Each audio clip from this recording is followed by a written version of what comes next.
Welcome to our channel. Today we how to use Twitch Quick Fix step by step clearly. Open your web browser and go to the Twitch website. Create an account if you don't have one by clicking on the sign up button. Fill out the required information, including your email, username, and password.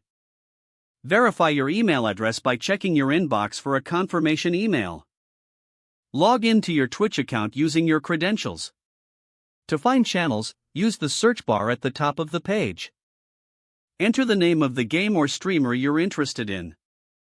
Click on the channel that catches your eye to begin watching.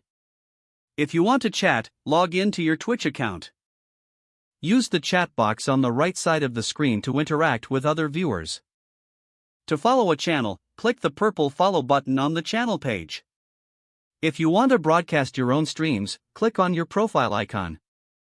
Select Creator Dashboard from the drop-down menu. Set up your stream by clicking on Stream Manager.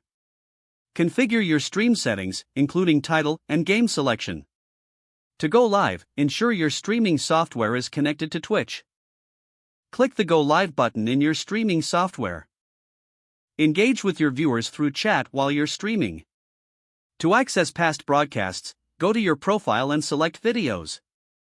Review your stream analytics to see how well your broadcasts performed.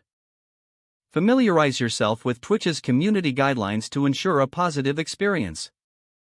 Explore the various features and tools available to enhance your streaming journey.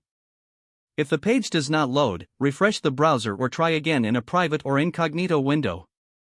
Make sure you are using the correct email address, then retype it carefully to avoid small typos.